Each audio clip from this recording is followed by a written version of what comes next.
welcome to the OKIRU podcast. Thanks for having me. It's really nice to be back for 2025. This is our first recording session. Oh, wow. And we've been running this for 3 years now, and we've been doing a lot of outreach.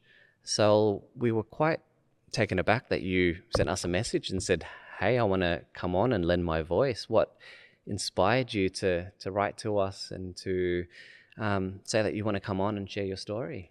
Yeah, well, I was listening to past episodes and I was really inspired by them, actually. And I thought to myself, you know what, this conversation needs to keep happening, and the type of interviews that you do, I think, is really unique, and speaks to people like me and perhaps my generation. And I think there needs to be more of the conversation. For me personally, on a journey to open up more and share about my journey. There's been a few times where I've had a chance to do that and sort of see the impact that's had on people, and, you know, get that sort of appreciation, like, you know what, your story, I really felt that, and, you know, really identified with that. So that really encouraged me to message you guys and see if you have me on. So thank you for having me. Yeah, all good. And we explore a lot of culture in our episodes through the multicultural communities that are here in Victoria and in Melbourne. And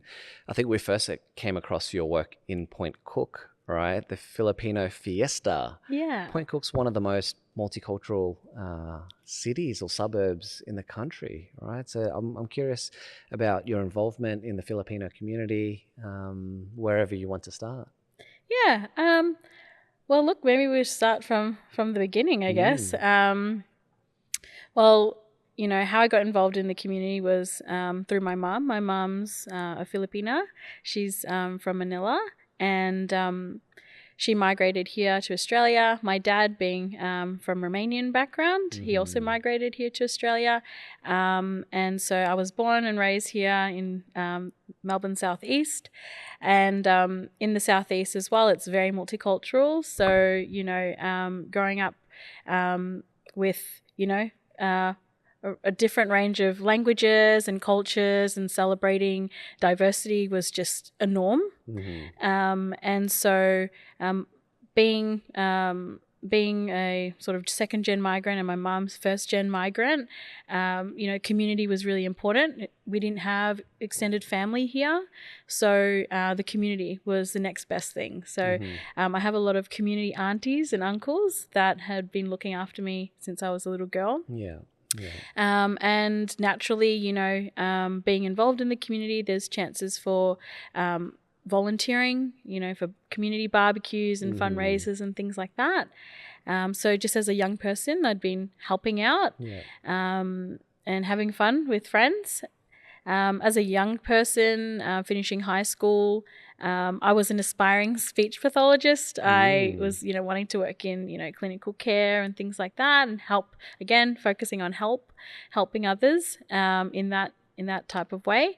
And I was working for the Australian Filipino Community Services, just in an admin role, you know, wasn't expecting to make a career out of it. It was just, some money while I'm at uni and doing some admin work.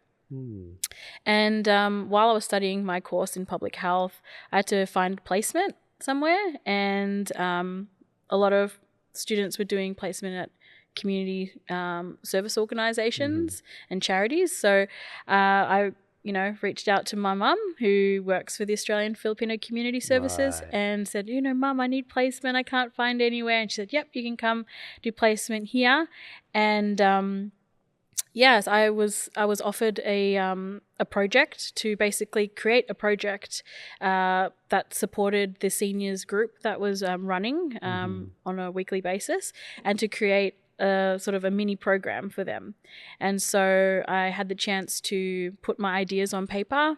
I was told a budget that I could use, and I basically made this session plan that I delivered to the seniors. And it was really really exciting, really empowering to see my ideas come to life.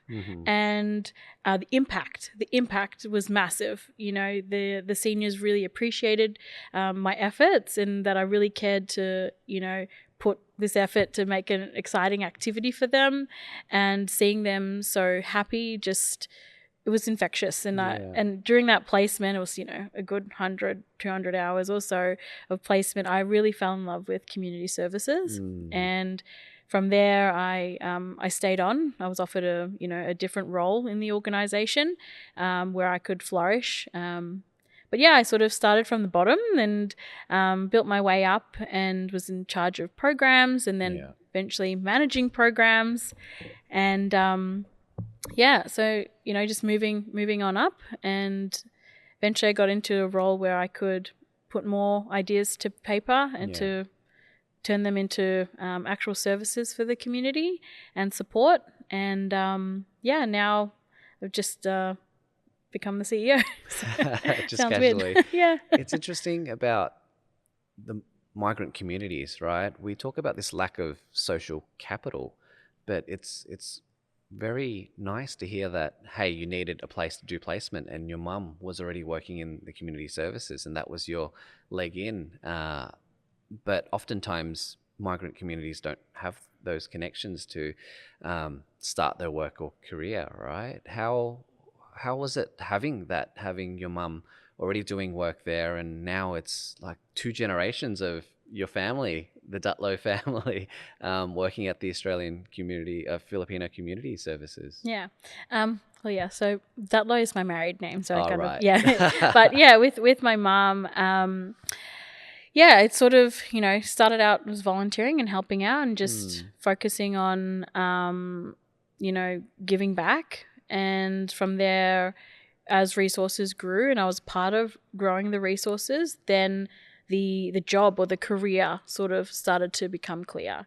I think that's one thing that deters a lot of people from working in ethnic communities, is the resources, because obviously we want to volunteer and give time, but if there's a job in it, like, that would be amazing.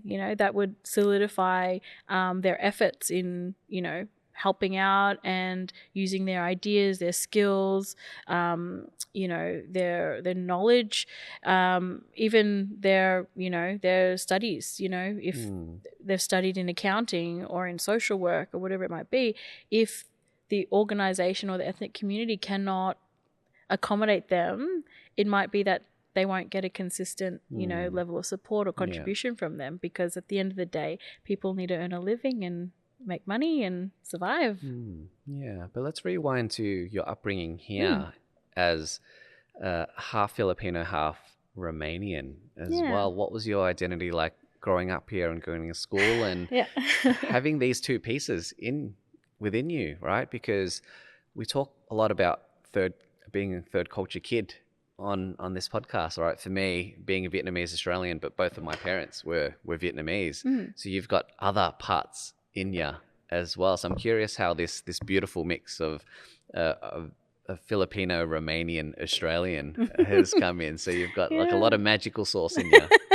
Yeah, I'd like to think so now. As I'm older, I can really appreciate, how having such a diverse upbringing has helped with my communication skills. Like I feel like I can really talk with anybody. Really, I know that's a humble brag, but but really, I'm seeing it in my work as well, that I can really, chat with anyone. But yeah, growing up, I would say, like, there was a lot of push and pull between cultures and trying to find a sweet spot, learning the Filipino language, learning Tagalog, or learning Romanian, but at the same time growing up in school, so you got to learn English and you got to, learn, Australian culture and things like that, as well as, my parents, of course, being migrants, trying to assimilate to Australian culture and understanding how the work system is and schooling system, all of those things. So I think there's a lot of learning from everyone. It's kind of like, now with my kids, there's a level of learning that has already been established for me as the parent. So for my daughter, she can rest assured, I know the Australian system, I know the work system, I know the school system, all of those things. But I felt like we were all learning together as a young family growing up. I think it does mean that, when you do have those multicultural days, harmony days, you have a lot of different choices to what you're going to wear. People say, weren't you wearing a Filipino costume last year? You're wearing a different costume this year. I said, yeah, I'm actually Romanian as well. Oh, okay. But yeah, I think as well, you know, stereotypically, if I could, you know, put myself in a snapshot, you know, with the Filipino Romanian background, you know, love my rice. Rice is life, you know. Yeah, absolutely. But also I have to talk with my hands. Like, so it's just a good mixture, I think. Me and my siblings, we have a really good mixture of the Filipino Romanian characteristics, the cultural characteristics, I would say. But yeah, I think it did have its own challenges, you know. Definitely with my dad, who his English wasn't his strong suit.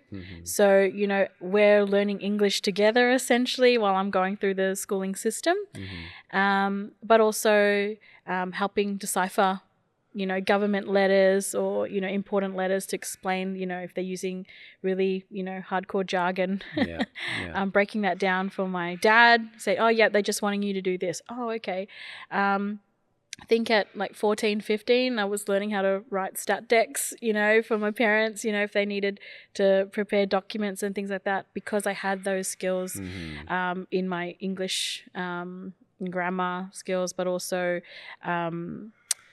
using technology, you know, opening up a Word document and things like that. So, I think we definitely helped each other a lot. But yeah, I think now that sort of prepared me more as an adult, where I can speak to people with broken English. You know, it's, you know, for sure. Some people, they just like, I've seen it a lot in the workplace where people just write off people and just be like, I can't understand what you're saying. But, you know, having a bit more patience and also growing up with broken English, you kind of, you know, I think it's a skill in its own to try to, you know, I absolutely agree. to understand what people are saying, no matter what background they're from. And I've learned that working in the multicultural community space as well, how important that skill is. It's definitely learned, but there's that. And then, I think just... So that's what one said on the podcast when she was here, right? The role that we play as children or second gen migrants, right? The role of the cultural navigator as well. So I could relate there, because I think when I was a kid and my family needed help with the bills or something, I'd call the phone company and I'd say, I'm my old man and I'm born in 58, right?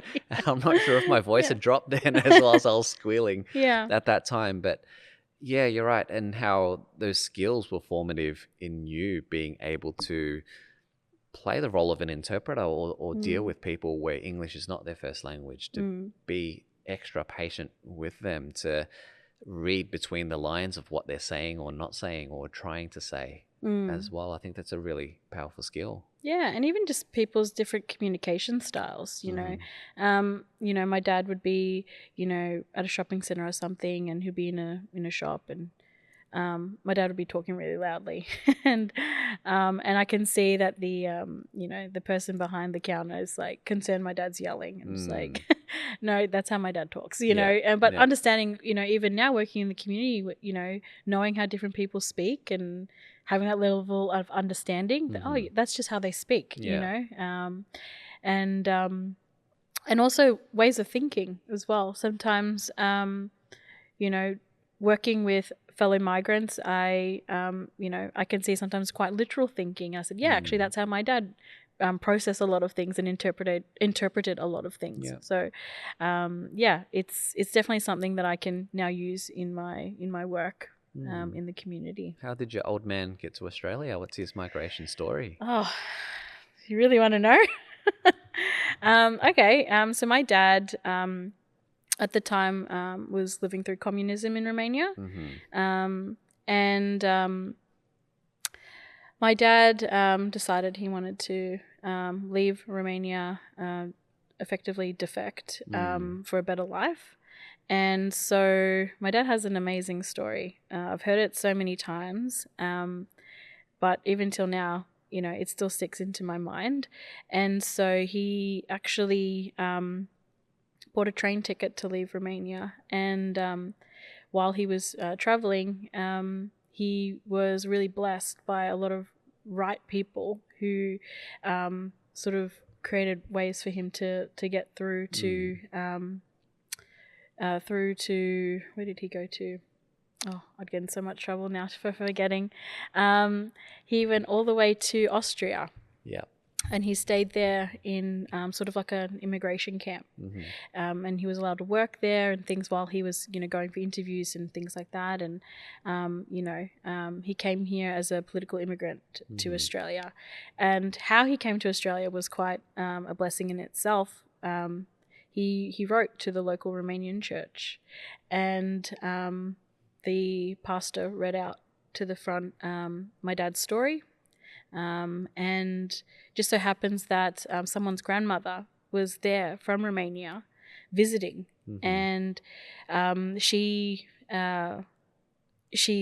stood up in the church and said, "Yes, I know who that is. I know Valer. Right. We should sponsor him."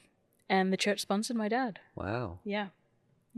That's how he came to Australia. Wow. From the church and from a lady who knew him. Just by chance that lady had been visiting from my dad's same town at that time. And and that's how he came to Melbourne. And from there, the rest is history. Yeah. Yeah. So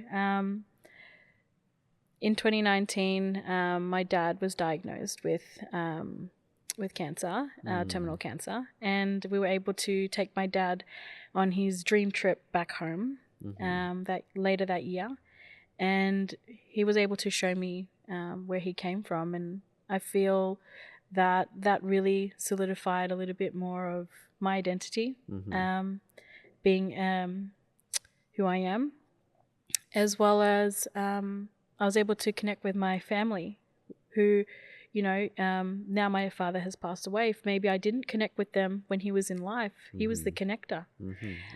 They might have just been distant relatives if I didn't connect with them when he was in life, because they're on the other side of the world. So we have nothing connecting each other except for that, oh yeah, that's my dad's niece or something like that.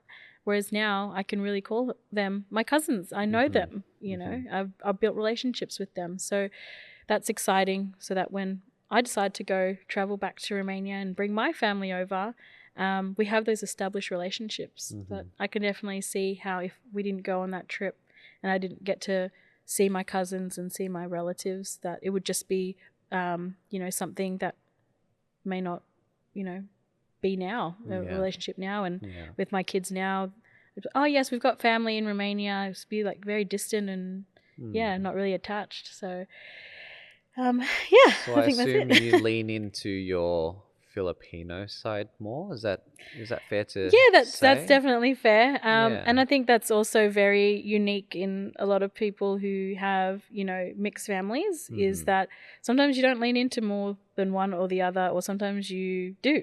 And it's fine. It's okay to do that. And so that's me. I think my other siblings, two of my siblings are probably more, have leaned more into the Romanian side, I would say. Right. And two of us are probably, one's on the fence, and me, I'm probably, leaning in more into my Filipino side.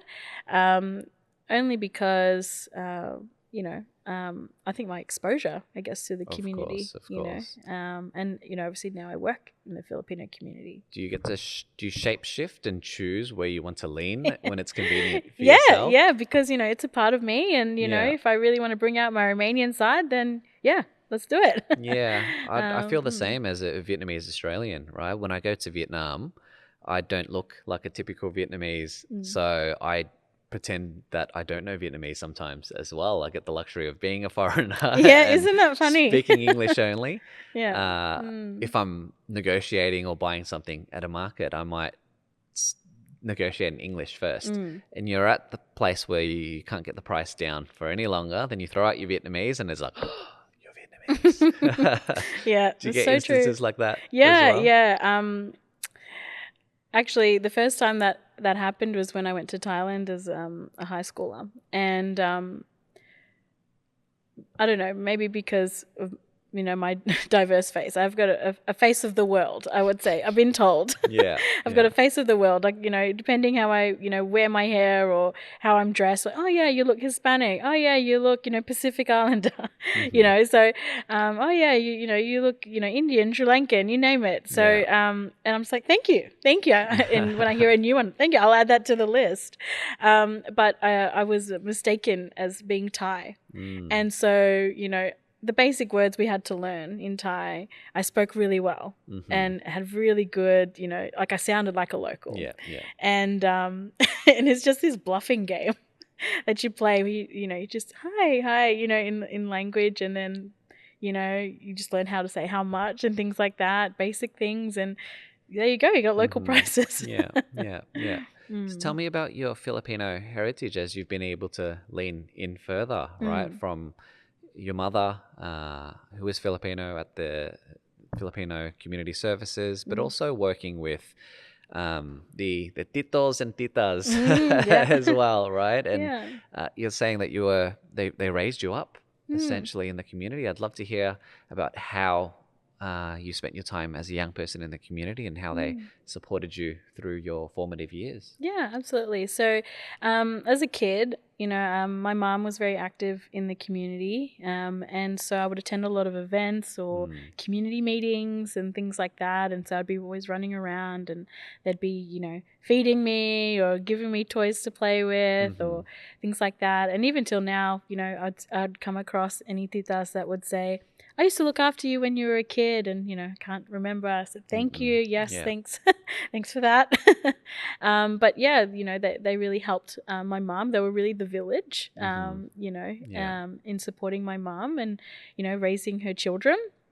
And so through that, I'm so thankful and humbled that I get the opportunity to now look after them, those titas and titos, my community family. Now when they're in their older years and needing, services and support, I'm able to do that from my end in my role. Yeah. But I will also mention, because I didn't have my grandmother, my Lola, here in Australia, one of the titas sort of stepped in from when I was a kid to be my Australian grandma, my Lola in Australia. So she would always attend Lola Matreng. She'd attend my grandparents' days, me and my siblings' grandparents' days. Yeah, so she was my stand-in Lola, my Australian Lola. So, and now in my role, I get to see her, quite regularly. And now, she's needing services and support, and I'm able to, support her that way in my role. And yeah, it's such a nice sort of circle of care and support in the community. Yeah. So with the community work that you do for the Filipino community, I see that there's that big portion of aged care element and taking care of dementia patients or those with disabilities and other conditions as well, right? What I'm curious about is care for the Filipino community specifically. What is it different from caring for other communities or other segments of Australia? Yeah, great question. So that's something that I've come to learn more and more and come to appreciate more and more as I work in the Filipino community is not just looking at the obvious ones, which is understanding, the language and understanding the culture. Even culture in itself is just so deep rooted into people, even, things that you would do automatically on an everyday basis. Having those barriers broken down when you receive support from someone from your cultural background, even the slang and the jokes and that level of comfort and familiarity. It's something that's so important, especially when someone's vulnerable or feeling isolated. Those sort of things help break through those barriers and help them open up and receive support better. For me, I think, it's this type of way of care, I would say, that our community, especially our older people, our titas and titos, how they know care to be back in the Philippines. I think keeping that alive when they're now here in Australia and aging in Australia, I think is so important. With our clients living with dementia, they may revert back to their first language, and so they stop speaking English altogether. So that creates barriers in itself when they start accessing mainstream aged care services and support. So, you know, those, you know, language and cultural skill sets are so important for someone, you know, living with dementia and aging in Australia.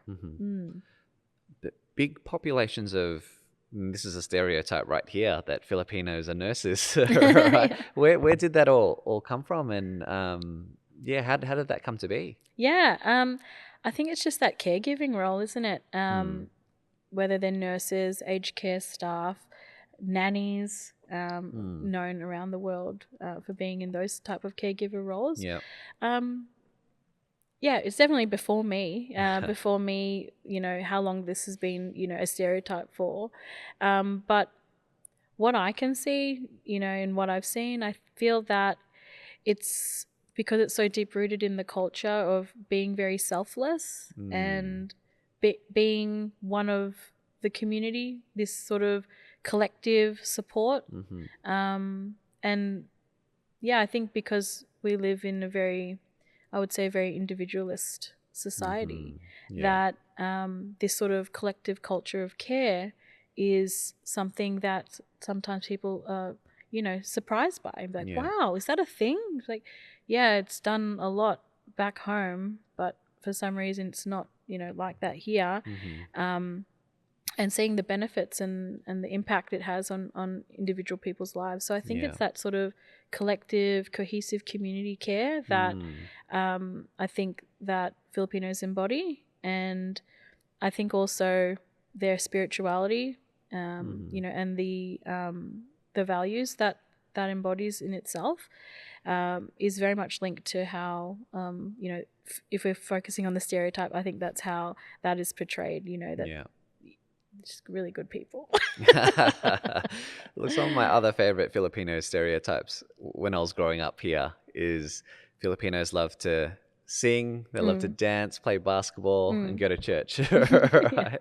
But tell me about dancing as a community, because at the Filipino fiesta, right, the vibrant colors that everybody was wearing, the floral outfits and the dresses, and the dance with the long sticks. The tinikling. Yeah. Tell me about how play and dance and arts is part of the community and the culture that you persist and maintain and bring everybody together with as well. That's something that, again, that I've come to learn and appreciate more and more as I work in the community. You know, it's not just, you know, a performance and color and things like that. It's a story. It's our history. And it's so exciting to share that with, you know, the broader Australian community here. It's exciting to share it with the younger generations that, you know, are growing up here as well, and letting them know, you know, especially a lot of dances are done by our seniors, you know. You'll see in a lot of fiestas and events, our seniors, because they love it. They love it. And so we're trying to teach the younger generations to preserve those dances, those colorful ways of showing Filipino culture through our food, our dance, our music, those sort of things. And one thing that I'm so humbled to be a part of is the tinikling at the Australian Filipino Community Services. You know, how that all came about was members in our community were talking about, you know, learning the tinikling, and you know, I was able to apply for some local funding from the local council, and we're able to get it up and running. And from there, we're able to foster that intergenerational learning. We've got, you know, a great teacher in her 90s, Mama Ludi, teaching the children and the young adults how to do the tinikling. And then from there, you know, a year on, the young adults are teaching more children how to do the tinikling. And so seeing that organically grow and seeing that passing down happening before my eyes is just oh wow, it's so humbling and it's so exciting to be a part of. And I just want that for the larger Filipino community, and trying to share that more with them, so Yeah. that, you know, those that want to learn and are worried about, oh, you know, strict curriculum and fees and things like that, we're Right. breaking through those barriers. We're, you know, come when you can, and you know, our fees are $2 a session, you know, Yeah. and it's really well supported by the community. But yeah, I think opening up those conversations through different platforms such as dance, music, sport, things like that, helps keep our culture alive and keep the conversation going on, Yeah. you know,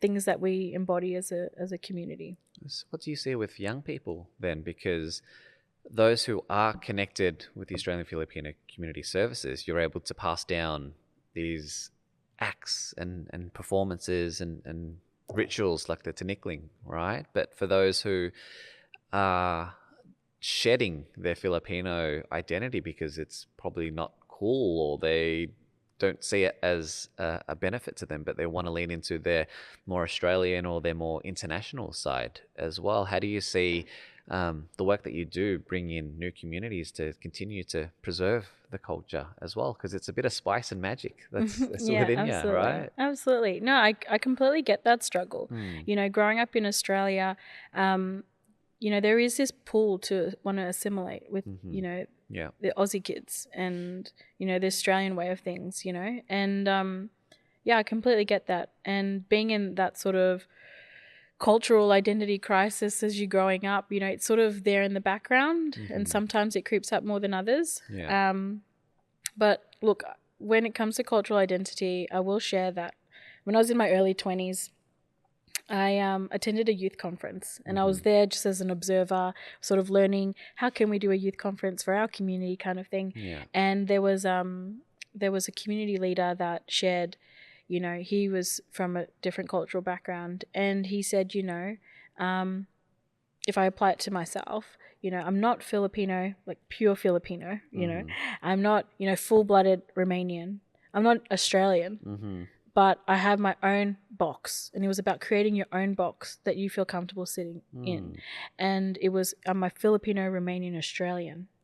And when he said that and I applied it to myself, it was like a feeling of I don't know, breaking free of this idea in my head that I've been growing up with, and being like, no, it's okay to have a different box, and it will not necessarily fit with everyone else, because it's great to be able to fit in with everyone else, right? Because you're just one of everyone else. We know it's comfortable and things like that, but sort of paving your own way for yourself, and having that that reassurance that, you know, it's okay to be you, you know you're different.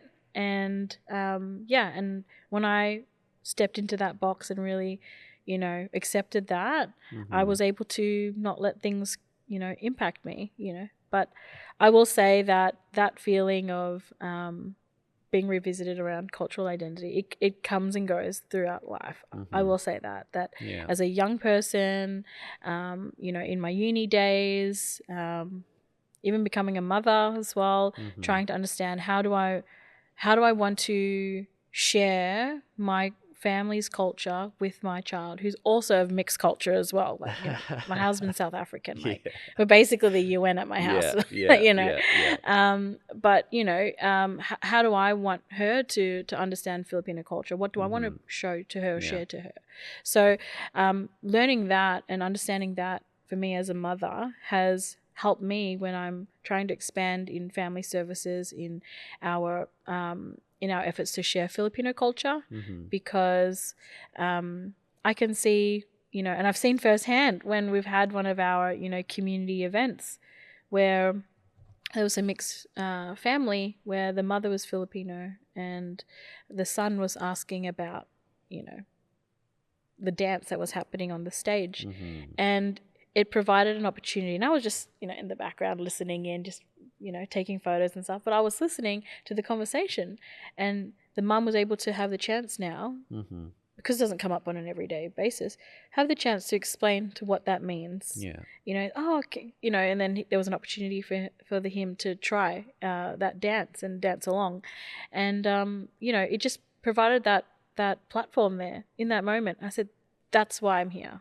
That's why we're putting on these events, to just start the conversation wherever it needs to be. Yeah. Don't need a, you know, Filipino culture 101 that you've got to deliver to your children. It's, you know, oh, we're at this Filipino fiesta and there's this food. What's this food? What's it made of? Okay, yeah, it's made of this and that and that. They actually grow it in the farm, in the fields, and, you know, it'll just come out organically. But Yeah. it's providing those types of opportunities is what I'm really here for. Yeah. Yeah. So we've spoken about your Romanian identity, your Filipino identity, the mixture between the two, but what does it mean to be Australian for yourself? Oh, good question. For me to be Australian, just being. Yeah, I don't know. Yeah, just being. I think understanding what that what that answer looks like is more when you leave Australia. I think when you go overseas, True. and then you're at the airport coming back to Australia, and you hear a couple of people with a twangy accent, and then suddenly you realize, oh, that's an Australian.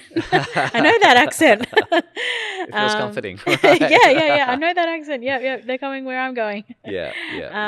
But yeah, I think for me, my experience is, you know, in where I've been living and where I've been brought up is, you know, a very accepting culture, you know.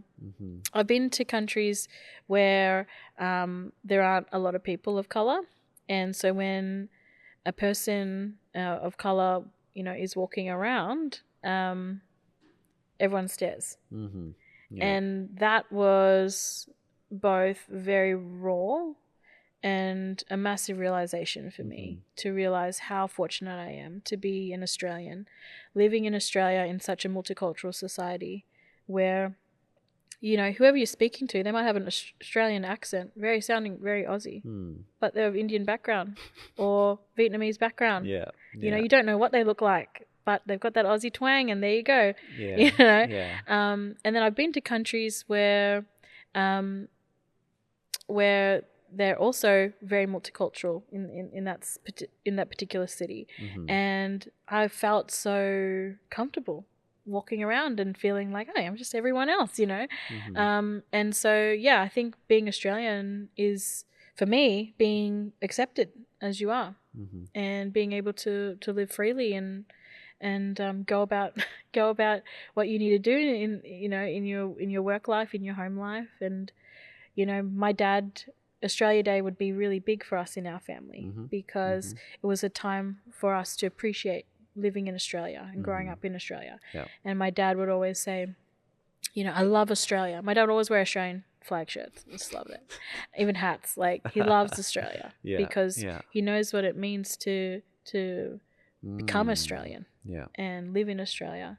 And so he really, you know, shared that with us kids. So whenever it's Australia Day for us, we take time to appreciate our parents, their journey, and what it means to be living in this amazing country.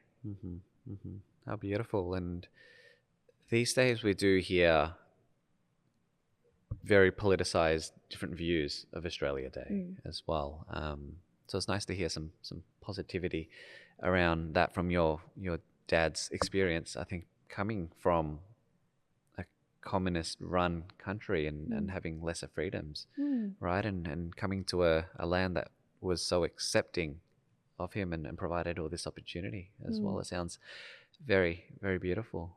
And I'm curious about the different segments of the Filipino community, right? So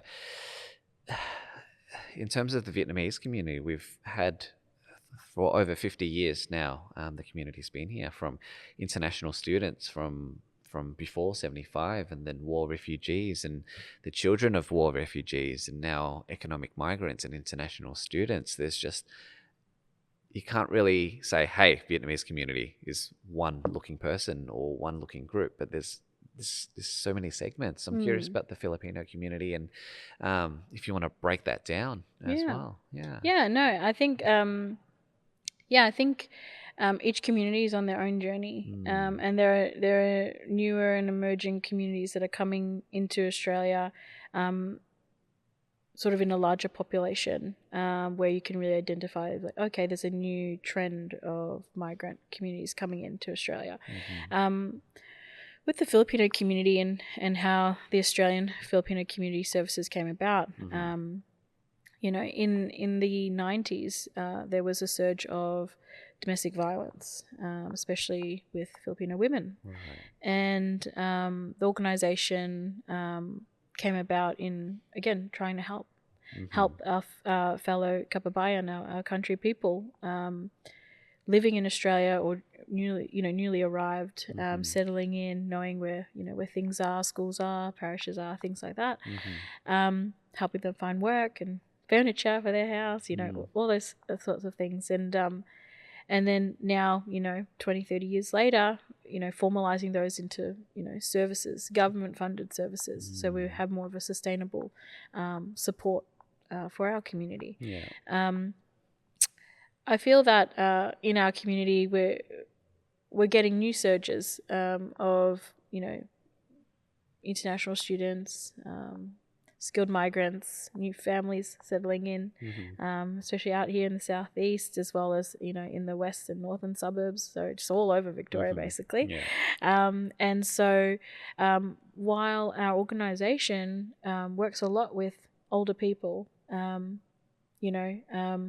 my work in the community and the board as well has been around working down the age spectrum and working with families, working with children, working more with youth, because we know there's a need, and we're just so excited to grow our support in the community. I think when we talk about new and emerging communities, even though you could argue, Filipinos have been here in Victoria, if we speak specifically here in Victoria, have been in Victoria for since the 70s, sure. Yeah. But the thing is the new waves of need and support of people coming into the country, I think get under-recognized. And although we are a large community, it does not mean that we have all the formal setups, that we have formal services in place, that we have all these support services and connections to employment and things like that. Some people are living isolated in rural Victoria and not connected to a community, and don't know what's out there to support them. I think we're the Filipino community is I would say still considered a new and emerging community. Yeah, right. Because while there's a large population of us coming into the country, understanding the services and support that are here, understanding employment, work rights, Yeah, of course. even as a student, we work with a number of students that come to us through friends of a friend who are living below the poverty line, or having mental health crises, and so they don't know where to go. And so if they're not connected to services and support, I think that's something that, there's a lot more to do in that space. So how are you funded to make all of this happen? Yeah, so I would say that we're working closely with state and federal government departments. So we do receive government funding, which is great. We do receive a lot of support from individual donors, and our fundraising efforts in the community that we have every year, and really finding the right people that will volunteer their time, provide in-kind support, products, services, has helped us over the years. But we continue to work with government to try and open up more doors for our community, whether it's employment, whether it's services. Services is a big one that I'm pushing for. I think being able to identify and promote the needs of our community is so important. One, because others who are in the same boat will say, yes, I want to get on the bandwagon. I have the same issues. I need the same support.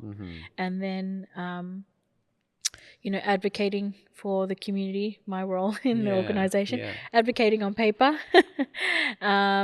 through applications for funding and partnerships with, government and non-government organizations. Just doing that groundwork to open more doors.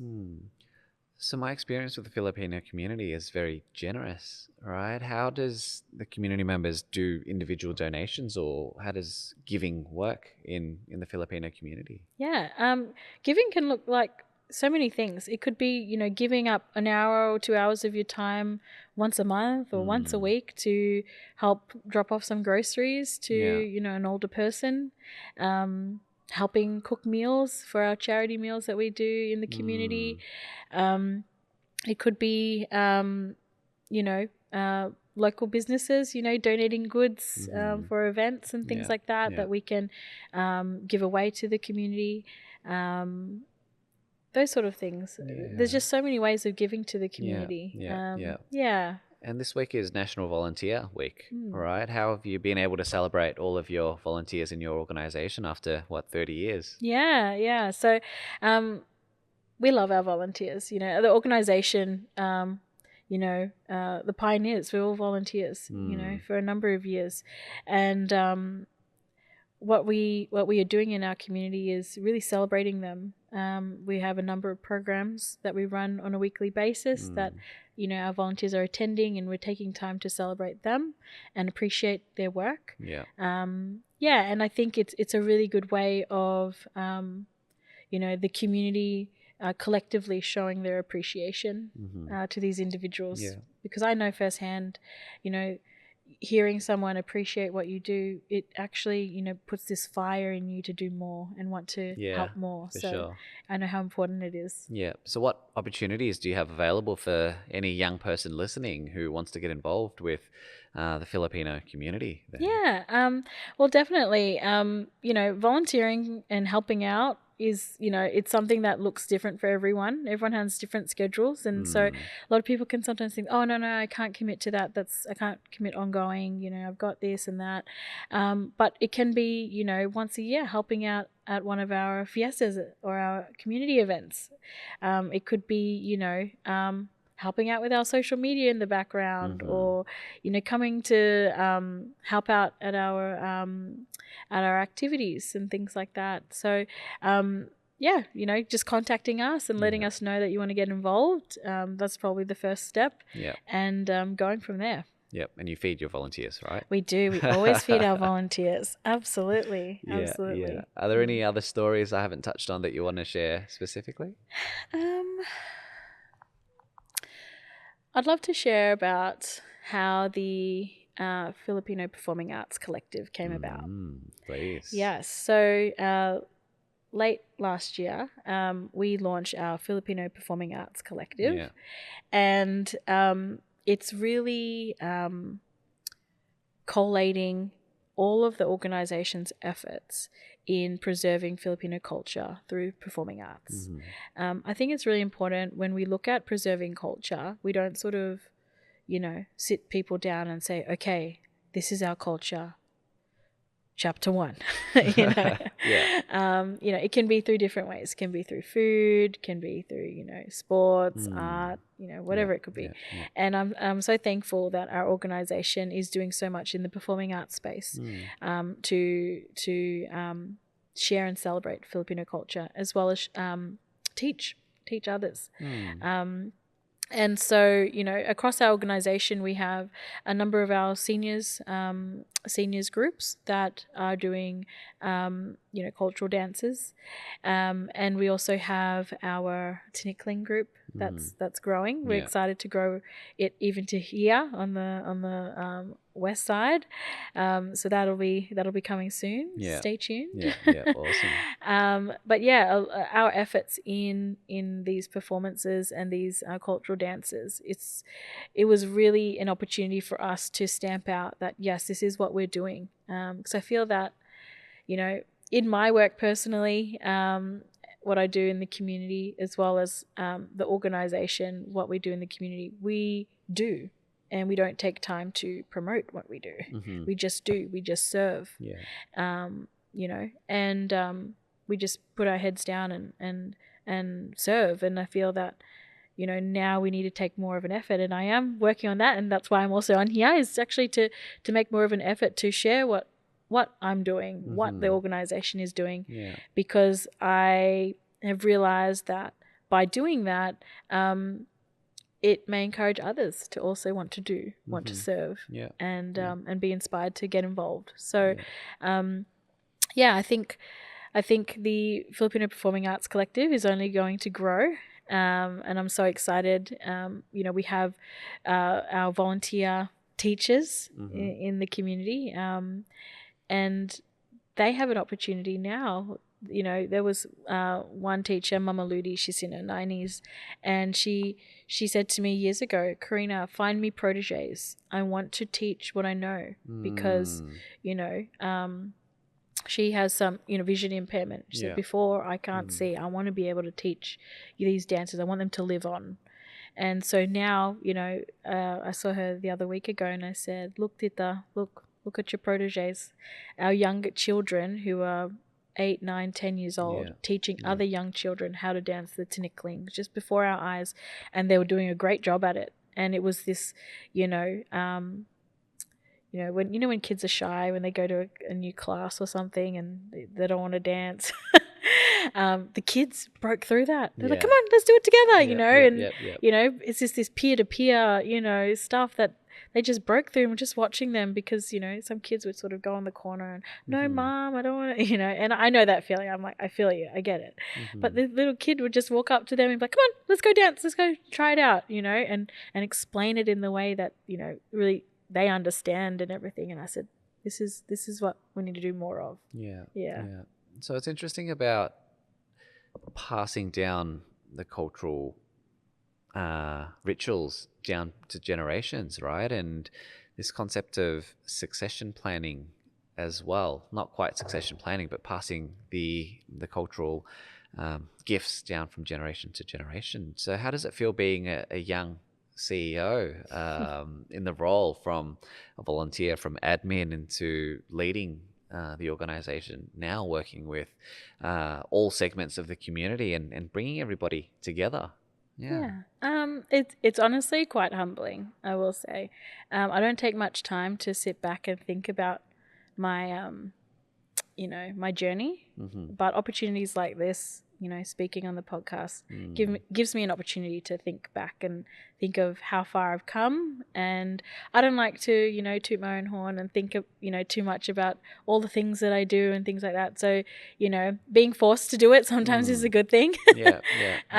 But, you know, I think the biggest thing is being led by wanting to serve, not lead. You know, the idea of being a young leader was just a really weird concept to me. Even, you know, when there's, you know, grants and awards and things like that for young leaders in the community. For me, when I was a young person, you know, I'd be like, oh, that doesn't sound like me, or that, you know, I don't think I do that, or anything like that. I just do. I just do my work, you know. And now being, you know, 30, I'm thinking, you know what? I probably could have gone for those sort of things, but it's this idea of accepting that you're a leader, because that's not why I got into the community. You know, I came into the community to serve and give back and help out, really, those simple wordings. And so, you know, now when I'm currently working on a youth leadership program and career development program, and when thinking of the language that, you know, I'm using in this project brief and how it would be promoted to young people, it's not going to be leadership, because I feel that that's such like a higher up thing, leadership. It's like, I'm not a leader.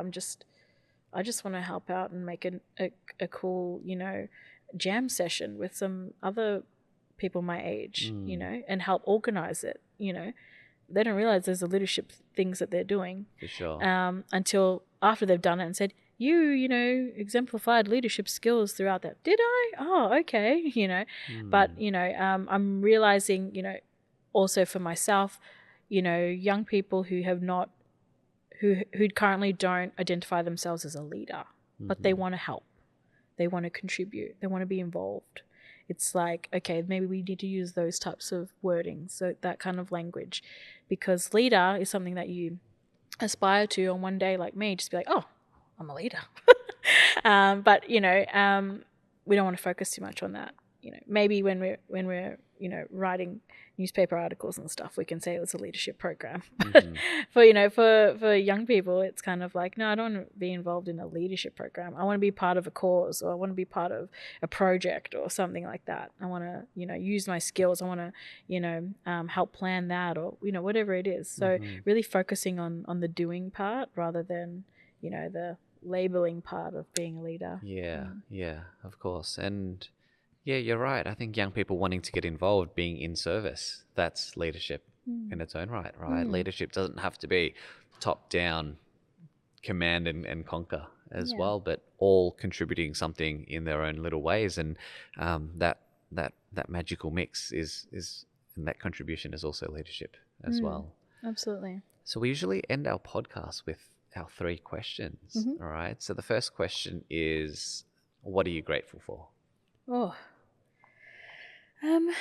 I'm just grateful, honestly, to be in an organization, in a workplace that allows me to create, like really create, like ideas that I have for things, just to like bring them to life. Yeah. Like that's the coolest concept ever. You know, if anything that you do, you're like, oh yeah, I want to do this. Okay, we've got the resources, we've got the means, let's make it happen. And then actually have a social impact on people. It's like, what you do has so much meaning, and it drives me to do more. It's so, yeah, it's very addictive.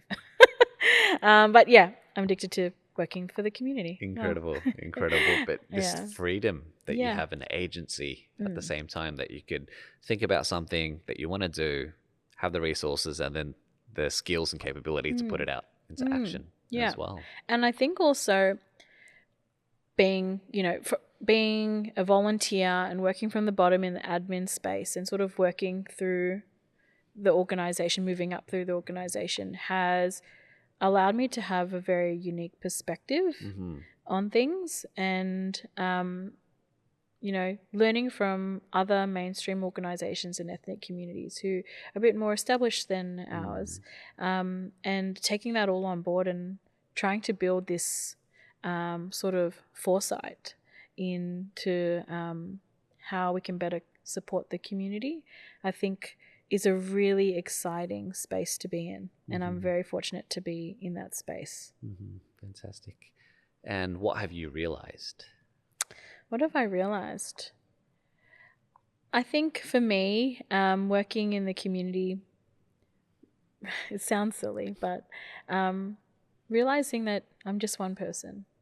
And I'll only ever be one person, and knowing that I can provide opportunities for more leaders to rise and to serve is where I want to be.